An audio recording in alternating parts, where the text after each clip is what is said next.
সীমান্তে পিঠ না দেখাতে বিজিবির প্রতি আহ্বান জানিয়েছেন স্বরাষ্ট্র উপদেষ্টা লেফটেন্যান্ট জেনারেল অবসরপ্রাপ্ত মোহাম্মদ জাহাঙ্গীর আলম চৌধুরী বলেন, ফেলানির মতো হত্যাকাণ্ড আর দেখতে চাই না।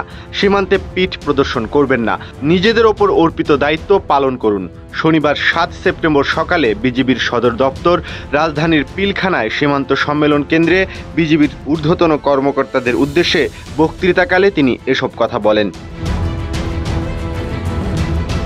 স্বরাষ্ট্র উপদেষ্টা বিজিবির উদ্দেশ্যে বলেন, বিজিবির মূল দায়িত্ব সীমান্ত সুরক্ষা ও চোরাচালান প্রতিরোধ করা। বিজিবিকে আইন অনুযায়ী কাজ করতে হবে। লেফটেন্যান্ট জেনারেল অবসরপ্রাপ্ত মোহাম্মদ জাহাঙ্গীর আলম চৌধুরী আরও বলেন, দুর্নীতিকে কোনো অবস্থাতেই সহ্য করা হবে না। যারা ঘুষ ও দুর্নীতির সঙ্গে জড়িত তাদের বিরুদ্ধে কঠোর শাস্তিমূলক ব্যবস্থা গ্রহণ করা হবে। প্রয়োজনে তাদের চাকুরিচ্যুত করা হবে।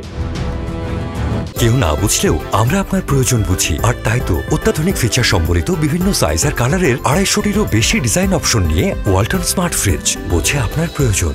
অনুষ্ঠানে বিজিবি মহাপরিচালক মেজর জেনারেল আশরাফুজ্জামান সিদ্দিকী সহ বিজিবি সদর দফতরের ঊর্ধ্বতন কর্মকর্তারা এবং ভিডিও টেলিকনফারেন্সের মাধ্যমে বিজিবির সব region commander, sector commander, battalion commander সহ অন্যান্য কর্মকর্তারা উপস্থিত ছিলেন। উল্লেখ্য, এর আগে গত 13 আগস্ট তৎকালীন স্বরাষ্ট্র উপদেষ্টা ও বর্তমান বস্ত্র ও পাট মন্ত্রণালয় এবং নৌ পরিবহন মন্ত্রণালয়ের উপদেষ্টা ব্রিগেডিয়ার জেনারেল অবসরপ্রাপ্ত এম শাখাওয়াত হোসেন বিজিবির উদ্দেশ্যে একই ধরনের কথা বলেছিলেন। তিনি বলেছিলেন, আগের সরকার বিজিবির মতো একটা ফোর্সকে পিঠ দেখাতে বলেছে সীমান্তে আমাদের লোক মারে, বিজিবি পতাকা বৈঠক করতে বাধ্য হয়। আমি বলেছি যে যথেষ্ট হয়েছে, আর পিঠ দেখাবেন না।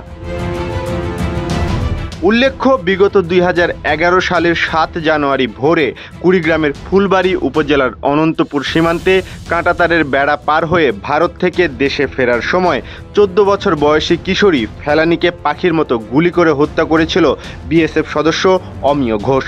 তার লাশ কাঁটাতারের বেড়ায় ঝুলেছিল দীর্ঘ 5 ঘন্টা। ঘটনার 30 ঘন্টা পর বিএসএফ লাশ ফেরত দিলে নাগেশ্বরী উপজেলার কলোনিটারি গ্রামের বাড়িতে দাফন করা হয়েছিল কিশোরী ফেলানিকে।